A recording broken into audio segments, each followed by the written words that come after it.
Friends, இந்த video பார்த்தீங்கன்னா நம்ம ஒரு 27th எடுத்த வீடியோ தான். ஆக்சுவலாக 27th ஈவினிங் வந்து இங்கேருந்து நாங்கள் கிளம்பி அரக்கோணத்துக்கு போயிட்டோம். ஏன்னா அரக்கோணத்தில் அம்மா அப்பாவும் அங்கே தான் இருந்தாங்க. அதே மாதிரி அக்கா பையன் அமெரிக்காவிலேருந்து லாஸ்ட் இயர் என் பையன் மேரேஜுக்கு வந்துட்டு இப்போ தான் திரும்ப வந்திருக்கான். ஸோ அவனையும் மீட் பண்ணுற மாதிரி அப்படியே ஒரு ஃபேமிலி கேதரிங் மாதிரி இருக்கட்டும்னு சொல்லிட்டு நாங்கள் நைட் கிளம்பி போயிட்டோம். பார்த்தீங்கன்னா அங்கே போய் ஒரு 8:30 அந்த மாதிரி ரீச் பண்ணோம். போன உடனே பார்த்தோன்னா அக்கா வந்து ஒரு பெரிய சர்ப்ரைஸாக என்ன பண்ணியிருந்தாங்கன்னா, என் பையனுக்கு அன்றைக்கி தான் வெட்டிங் டே. அதனால் வெட்டிங் டேக்கு நாங்கள் போகிறதுக்கு முன்னாடியே அழகாக ஒரு கேக்லாம் வாங்கி கிஃப்ட்ஸ் அண்ட் செல்ஷன் போட்டு ஃபஸ்ட் ஆனிவர்சரின்னு கேக்லாம் வச்சுருந்தா. போன உடனேயுமே கேக் கட் பண்ணுறதுக்கு ரெடி ஆகிட்டாங்க எல்லோரும்.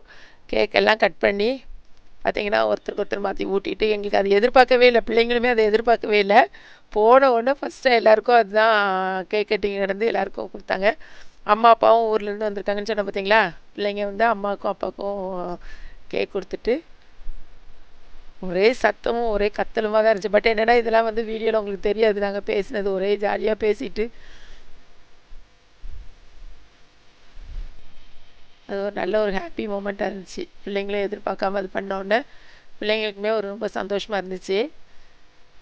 ஆக்சுவலாக பிள்ளைங்க வீட்டில் தான் விட்டுட்டு போகிற மாதிரி இருந்துச்சு. ஆனால் வந்து கிஃப்டிக்கு என் பையனுக்கு வந்து எபி வந்திருக்கான்னு சொன்ன உடனே, எபினா அக்கா பையன் 2வது பையன், அவனும் கிட்டத்தட்ட ஒரே செட்டு தான். 7 days தான் கேப்பு. ஸோ அவங்க 2 பேருக்குள்ளே பாண்டிங் ரொம்ப ஜாஸ்தியாக இருக்கும். அவனுக்கு எபி வந்திருக்கானோடனே கட்டாயமாக நானும் அவங்க கூட வந்துடுன்னு சொல்லிட்டு வந்துட்டான். இவன் தான் எபி. 2 பேரும் பார்த்தீங்கன்னா கிட்டத்தட்ட 7 days தான் கேப்பு. ரொம்ப பெட்டு அவங்க 2 பேரும். ஸோ வந்துட்டு நல்லா என்ஜாய் பண்ணிவிட்டு பிள்ளைங்கக்கிட்ட வந்து பாட்டி தாத்தாட்டெல்லாம் பிளெஸ்ஸிங்ஸ்லாம் வாங்கினாங்க. எல்லாருக்கும் வந்து கேக்கெல்லாம் கொடுத்துட்டு அப்பா அம்மாட்ட பிளெஸ்ஸிங்ஸ் வாங்கினாங்க. அப்புறம் நைட்டு ப்ரேயர் பண்ணிட்டு தூங்குறதுக்கு ரொம்ப லேட் ஆகிட்டு. பேசி முடிச்சு ப்ரேயர் பண்ணி தூங்க ரொம்ப லேட் ஆகிடுச்சு. காலையில் நாங்கள் வந்து இங்கே 8:30க்கு ப்ரேயர்ஸ் அரக்கோணத்தில். அக்கா வீடு அரக்கோணம். நாங்கள் வந்து ஒரு 8:45 வந்திருப்போம்னு நினைக்கிறேன். ஆக்சுவலாக 8:30 கிளம்புனோம். பட் கொஞ்சம் டிராஃபிக்கில் வரதுக்கு லேட் ஆகிட்டு 8:45 வரும்போதே ஃபுல் ஆகிட்டு சர்ச்சு. நாங்கள் வெளியில் தான் இருந்தோம். ஒரு 11:30 சர்ச்சில் மெசேஜ் முடிஞ்சோடனே நாங்கள் கிளம்பிட்டோம். பட் எந்த இதையும் வந்து வீடியோவில் நாங்கள் வந்து எடுக்கலை. சர்ச்சுடைய அவுட்ரு வெளியில் வந்து இந்த மாதிரி தான் இருக்கும். பட் சர்ச் ரொம்ப பெரிய சர்ச். நிறைய வந்து உங்களுக்கு உள்ளேயே வந்து நிறையா கூட்டம் வந்துட்டாங்க. உட்காரவே இடம் இல்லை. ஸோ ஒரு 11:30க்கு முடிகிறதுக்கு முன்னாடியே நாங்கள் கிளம்பிட்டோம். லாஸ்ட்டு சர்வீஸ் இருக்கும்போதே சரி நம்ம கிளம்பலாம். ஏன்னா இன்றைக்கி வந்து தங்கச்சி ஃபேமிலியும் வரேன்ருக்காங்க. அப்புறம் அக்காவோட மூத்த பையனும் எல்லாருமே வராங்க. வீட்டுக்கு வந்தால் பார்த்தீங்கன்னா வேலை செய்கிறமா எங்களுக்கு இட்லி சட்னி சாம்பார் எல்லாமே ரெடியாக வச்சுருந்தாங்க. சூடாக ஒரு காஃபி மட்டும் அக்கா போட்டால் பட் எல்லோரும் உட்காந்து சாப்பிட உட்காந்துட்டோம். அதுலேயும் எனக்கு பார்த்திங்கன்னா அந்த இட்லி சட்னி சாம்பார் கூட அப்பா வந்து ஊரில் இருந்து வாங்கிட்டு வந்த அந்த மிக்சர் எனக்கு ரொம்ப பிடிக்கும். ஸோ மிக்சரையும் வச்சு தான் நான் வந்து இட்லி சாப்பிட பிடிக்கிறக்கப்போ எனக்கு ரொம்ப பிடிச்சமான அந்த ஒரு காம்பினேஷன் பிடிக்கும். ஸோ எல்லோரும் சாப்பிட்டோம். சாப்பிட்டு முடிச்சுட்டு நாங்கள் ஒரு 10:30 11 இருக்கும்னு நினைக்கேன். தங்கச்சி ஃபேமிலி ரீச் ஆகிட்டாங்க பாருங்களேன். ஆக்சுவலாக எல்லாத்தையும் நான் வந்து அப்லோட் பண்ணல. முடிஞ்சதை மட்டும் கொஞ்சம் எடுத்திருக்கோம். தங்கச்சி ஃபேமிலி ஆக்சுவலாக வீட்டுக்கு முன்னால் வந்து நம்மளால் கார் அன்றைக்கி ட்ராப் பண்ண முடியல. ஏன்னா அவங்க வீட்டுக்கு எதிர் வீட்டில் உள்ளவங்க அன்றைக்கி வந்து ஹவுஸ் வார்மிங் வச்சுருந்தாங்க. ஸோ ஃபுல்லாக பந்தல் போட்டிருந்ததுனால நமக்கு அந்த இதுக்குள்ளே கொண்டு வர முடியாது. ஸோ அந்த 2 வாசல் உண்டு அக்கா வீட்டில். அந்த சைடில் உள்ள வாசல் வழியாக தான் உள்ள பிள்ளைங்களாம் வந்தாங்க காரில் இறங்கி. இதான் தங்கச்சி பொண்ணு. அப்பா போய் பார்த்துட்டு அந்த போகிறா பாருங்க அக்கா கூட. தங்கச்சி பொண்ணு இப்போ தான் மேரேஜ் ஆச்சு, உங்களுக்கு எல்லாருக்கும் தெரியும். வந்துட்டு கொஞ்ச நேரம் உட்காந்து பேசி எல்லாம் முடிச்சுட்டு தான் சாப்பாடு லஞ்சு. பட்டு அடுத்தாப்புலேயே உங்களுக்கு காமிச்சாச்சு. வீடியோ ரொம்ப லெங்க்த்தாக போகும்னு சொல்லிட்டு. இது தங்கச்சி மருமகன். அவங்களுக்கும் வந்து எல்லோரும் ஃபஸ்ட்டில் பொண்ணு மாப்பிள்ளலாம் ஃபஸ்ட்டில் உட்காந்து சாப்பிட்டுட்டுன்னு சொல்லிட்டு அம்மா அப்பா மருமகன் அப்புறமா தங்கச்சி பொண்ணு எல்லோரும் உட்காந்து ஃபஸ்ட்டில் சாப்பிட வச்சாச்சு. எல்லாேருக்கும் மட்டன் பிரியாணி இதெல்லாம் வந்து ஹோட்டலில் ஆர்டர் பண்ணியிருந்தோம். லாலிபப்பு மட்டன் பிரியாணி எல்லாமே ஹோட்டலில் தான் நாங்கள் ஆர்டர் பண்ணியிருந்தோம்.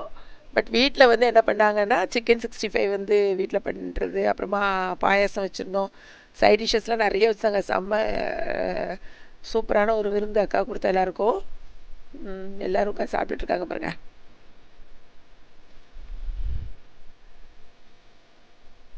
வீட்டில் எல்லோரும் தட்டாப்புட்டலாக எல்லோரும் கூட்டம் சேர்ந்தவனையும் மாற்றி மாற்றி மாற்றி மாற்றி நாங்கள் பேசுகிறதுக்கே எங்களுக்கு நேரம் கரெக்டாக இருக்கும். ஒரு நிமிஷம் கூட நாங்கள் படுக்கவோ உட்காரவோ இல்லை. போன நேரத்துலேருந்து உட்காந்து கதை பேசியிருக்கோம். அதாவது வீட்டில் வந்து அக்கா தங்கச்சின்னு சொல்லிட்டு 3 கேர்ள்ஸ் இருந்தாங்கன்னா அவ்வளோ ஒரு ஹாப்பியாக இருக்கும் அந்த லைஃப். அது எத்தனை பேர் வந்து இந்த வீடியோ பார்க்குறவங்கள அக்கா தங்கச்சி, நான் வந்து நடுவில் உள்ள பொண்ணு, அக்கா எனக்கு ஒன்று தங்கச்சி ஒன்று, மொத்தம் நாங்கள் 3 பொண்ணு தான். அந்த ஒரு ஹாப்பினஸ் யாருக்கு வீட்டிலலாம் இருக்குது நீங்கள் சொல்லுங்கள். ஏன்னா பொண்ணுங்க பசங்க பிறந்தா சந்தோஷம் தான், இல்லைன்னு சொல்லல. பட் 3 பொம்பளை பிள்ளைங்களா இருந்துச்சுன்னு வச்சுக்கோங்க, ரொம்பவே ஹாப்பியாக இருக்கும். அவங்களுக்குலாம் சாப்பாடு கொடுத்துட்டு நான் வந்து மார்னிங் லேட்டாக தான் சாப்பிட்டேன். ஸோ எனக்கு பசிக்கலை.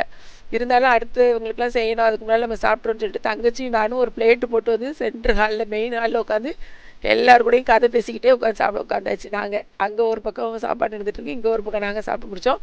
நானும் தங்கச்சி சாப்பிட்டதுக்கப்புறமா பசங்க எல்லாருமே வந்து உட்கார வந்து சாப்பிட வச்சோம்.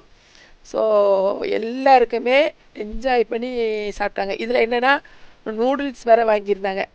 அந்த நூடுல்ஸையும் நாங்கள் உட்காந்து ஷேர் பண்ணி சாப்பிட எல்லாமே எக்கச்சக்கமாக. அதெல்லாம் வந்து நிறைய வீடியோ நான் வந்து எடுக்க முடியலை. அங்கே பார்த்தீங்கன்னா சாப்பிட்ற இடத்துலையே கிட்டத்தட்ட ஒரு 3/4 மணி நேரம் உட்காந்து கதை பேசி பேசி பேசி பேசி கதை பேசி சாப்பிட்டு முடிச்சிருக்காங்க. அவ்வளோ தூரம் என்ஜாய் பண்ணுவாங்க பிள்ளைங்க எல்லாமே சேர்ந்துட்டா. இது இன்றைக்குன்னு கிடையாது, எங்கள் வீட்டில் பிள்ளைங்க பிறந்து ஒன்று போல் அம்மா அப்பா வீட்டில் இருக்கும் போதுலேருந்து இன்றைக்கி வரைக்கும் அந்த பாண்டிங் அந்த அளவுக்கு தான் எங்கள் பிள்ளைங்கள்கிட்ட இருக்குது. நாங்களாக இருக்கட்டும் சரி, அக்கா பசங்க எல்லாருமே அந்த அளவுக்கு ஒரு சேர்ந்துட்டோன்னா வீடே 2000 பார்த்தீங்களா, அந்த மாதிரி தான் இருப்போம். இந்த தடவை கிறிஸ்மஸ்க்கு அப்பா வீட்டில் நாங்கள் கேதர் ஆகலைங்கிறதுனால இந்த தடவை அக்கா வீட்டுக்கு எல்லாருமே சேர்ந்து வந்துட்டோம். அதுவும் தம்பி வந்திருக்காங்கிறதுனால எல்லோரும் பிளான் பண்ணி சரி அப்படி போயிடலாம். ஏன்னா அவன் வந்து 1 வீக் லீவில் தான் வந்திருக்கான். இல்லைன்னா மற்றபடி எங்கள் வீட்டுக்கு வருவான், எல்லார் வீட்டுக்கும் ஒரு தடவை விசிட் பண்ணிட்டு போயிடுவார் ஒரு நாள். அது பட் இந்த டைம் வந்து அவன் கரெக்டாக 24th தான் வந்தான். அப்புறம் 1 வீக்கில் அவன் ரிட்டன் கிளம்ப வேண்டியதாகி போச்சு. அதனால் நாங்கள் எல்லாருமே போய் பார்த்துட்டு வந்துடலான்னு சொல்லிட்டு எல்லோரும் மொத்தமாக கூட்டமாக போயிட்டோம். நான் வந்து சாட்டர்டே போய்ட்டு அங்கே இருந்துட்டு சண்டே நைட் தான் நாங்கள் கிளம்பினோம். பட்டு பாருங்களேன், அது எவ்வளோ நேரம் தெரியுமா, கதை பேசிக்கிட்டே இருப்பாங்க சாப்பிட்ற வரைக்கும். அடுத்தது பார்த்தீங்கன்னா தம்பி அக்கா பையன் வந்து அவங்க மாமியார் வீட்டில் தான் அவன் வரதுக்கு அன்றைக்கி தான் அவனும் வந்தான். வந்துட்டு நேராக சென்னையிலேருந்து வரதுக்கு அவன் ஒரு 3 மணிக்கு தான் அவன் வந்து ரீச் ஆனான். நாங்கள்லாம் சாப்பிட்லாம் முடிச்சதுக்கப்புறம் தான் வந்துட்டான் பாருங்க.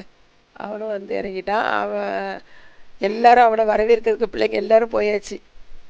அங்கே அவன் பேத்தியை தூக்கிட்டு வந்தோன்னே இங்கே பாட்டிக்கு இருக்க முடியல பாருங்கள், ஒரே சந்தோஷம். அவன் பார்த்துட்டு பேத்தியை பார்த்துட்டு ஒரே ஹாப்பியாக பாருங்களேன் எப்படி இருக்காங்கன்னாக்கா. இந்த வீடியோ நான் எடுக்கிறேன், அதனால் வந்துட்டு இந்த இதில் நான் வந்திருக்க மாட்டேன். இதை எடுத்தது நான் தான் எடுத்தேன். அதை குட்டி வந்ததுலேருந்து எல்லாருக்கும் அவள் கூட விளையாடுறதுலேயே டைம் பாஸ் ஆகிட்டு ஜேனங்கன்னு அவ்வளோ நேரம் பிள்ளை கூடயே விளையாடிட்டு இருந்தோம். அப்புறம் பார்த்தீங்கன்னா எல்லா பசங்க எல்லோரும் சேர்ந்துட்டாங்கன்னா எப்போவுமே அப்படி தான். சின்ன பையங்களும் ஃபுல்லாக கிரிக்கெட் விளையாடுவாங்க, இல்லைனா ஃபுட்பால் விளையாடுவாங்க. இதுதான் விளையாட்டாக இருக்கும். இப்போ நமக்கு வெளியில் இடம் இல்லாதனால பிள்ளைங்க எல்லாம் உட்காந்துட்டு இது ஏதோ ஒரு கேம், எனக்கு ஆனால் வந்து சீட்டு கிடையாது, இது வேறு ஏதோ ஒரு கேம் விளையாடிட்டு இருந்தாங்க பிள்ளைங்க. கார்ட்ஸ் விளையாடுறாங்கன்னு நினைக்காதீங்க, கார்ட்ஸ் கிடையாது, இது வேறு ஏதோ ஒரு யூனோவோ ஏதோ ஒரு கேம் சொல்கிறாங்க, எனக்கு தெரியல. அது உட்காந்து விளையாண்டாங்க. ஆனால் சத்தத்தை பார்க்கணுமே, 2 வீட்டுக்கு சத்தம் கேட்டிருக்கோம். அந்த அளவுக்கு பிள்ளைங்க என்ஜாய் பண்ணி அவ்வளோ சத்தம் போட்டு விளையாடிக்கிட்டு இருந்தாங்க. இதில் யார் ஜெயித்தாங்களோ அவங்களாம் அவ்வளோ ஒரு ஹாப்பியாக கத்திட்டு கிட்டத்தட்ட ஒரு 1.5 மணி நேரம் 2 மணி நேரம் மொத்த பிள்ளைங்களும் குட்டியில் தான் விளையாடுவாங்கன்னு கிடையாது. எங்கள் வீட்டில் இவங்க தான் குட்டி பிள்ளைங்க. எல்லோரும் சேர்ந்து செம்ம என்ஜாய் பண்ணி விளையாடி முடித்தாங்க. முடிச்சுட்டு அதுக்கப்புறம் பார்த்தீங்கன்னா இது என்னென்னா தம்பி யூஎஸ்லேருந்து வாங்கிட்டு வந்த சாக்லேட்ஸு நிறைய கிஃப்ட்லாம் வாங்கிட்டு வந்திருந்தான். எல்லாருக்கும் அவர் வந்து டிஸ்ட்ரிபியூட் பண்ணார். நான் எல்லாருக்கும் மீன்ஸ் எனக்கு 2 சித்தி நாங்கள் அவனுக்கு. ஸோ எனக்கு தங்கச்சி பொண்ணுக்கு என் பையனுக்குன்னு சொல்லி எல்லாருக்கும் சாக்லேட்டு அப்புறம் கிஃப்ட் எல்லாம் கொடுத்தானா, அதை வச்சு அவனை பயங்கரமாக கிண்டல் பண்ணிட்டு இருந்தாங்க பசங்க. எல்லாருக்கும் கொடுத்துட்டு ஹாப்பியாக அவனை ரொம்ப கிண்டல் பண்ணோடனே அவனுக்கே வெக்கமாக போச்சு. என்ஜாய் பண்ணிகிட்டு இருந்தோம். அப்புறம் பார்த்திங்கன்னா ஈவினிங் காஃபிலாம் குடிச்சிட்டு நிறைய ஸ்நாக்ஸ்லாம் உட்காந்து சாப்பிட்டு காஃபி குடிச்சு கதை பேசியே டைம் எல்லாம் நாங்கள் வந்து காலி பண்ண பாருங்களேன். நான் வந்து மார்னிங் சர்ச்சுக்கு போனதுலேருந்து ஈவினிங் நான் வீட்டுக்கு கிளம்புன வரைக்கும், வீட்டுக்கு கிளம்புன வரைக்கும் நான் சாரியை கூட மாற்றின பாருங்க. அந்த அளவுக்கு ஃபுல் பிஸியாகவே நாங்கள் இருந்தோம். அக்காவும் அப்படி தான். பார்த்தீங்கன்னா நைட்டும் நாங்கள் சாப்பிட்டே முடிச்சிட்டோம். கொஞ்சம் நேரம் கழித்து டீ குடிச்சு முடிச்சுட்டு நைட்டு 8 o'clock எல்லோரும் டின்னரையும் முடிச்சுட்டு தான் நாங்கள் வந்து வீட்டுக்கு கிளம்புனோம். தங்கச்சி ஃபேமிலி அங்கே தான் இருந்துட்டு அடுத்த நாள் தான் அவங்க கிளம்புனாங்க. கிளம்புறதுக்கு முன்னால் யாருக்குமே இங்கேருந்து போகிறக்கு இஷ்டம் இல்லை, முதல்ல இங்கே இருப்போம் அப்படின்னு தான் பிளான் பண்ணோம். அப்புறமா அடுத்த நாள் வந்து காலையிலேயே வேலைக்கு போனோம் ஹஸ்பண்டுக்கு பையனுக்குங்கிறதுனால நாங்கள் கிளம்பிட்டோம். எல்லோரும் பாருங்க ஜெயின்ட்ட போயிட்டு ஒரே விளையாட்டு, அவளை விட்டுட்டு வர முடியல. பிள்ளைங்க எல்லோரும் ஒருத்தருக்கு ஒருத்தர் வந்து வரணும் அப்படின்னாலே கொஞ்சம் கஷ்டமாக தான் இருக்கும், இருந்தாலும் வேறு வழி இல்லை. ஸோ எல்லோரும் நைட்டு 8:30 அந்த 8:30 9 o'clock கிளம்பிருப்போம்னு நினைக்கிறேன். வீட்டுக்கு ஒரு 11 o'clock அந்த மாதிரி நாங்கள் வந்து ரீச் ஆனோம். ஸோ இதில் எங்கள் அப்பா அம்மா எங்கள் ஃபேமிலி எல்லாருமே நீங்கள் பார்த்துருப்பீங்க. இந்த வீடியோ எத்தனை பேருக்கு பிடிச்சிருக்குன்னு தெரியல. பிடிச்சிருந்துச்சுன்னா கட்டாயமாக லைக் பண்ணுங்கள். பாய். இன்னொரு வீடியோவில் நம்ம எல்லோரும் வந்து ஒருத்தர் பார்ப்போம். ஓகேங்களா? கட்டாயமாக நெக்ஸ்ட் வீடியோவில் சந்திப்போம். அது வரைக்கும் உங்களிடமிருந்து விடைபெறுவது ஏகேபி கிச்சன்.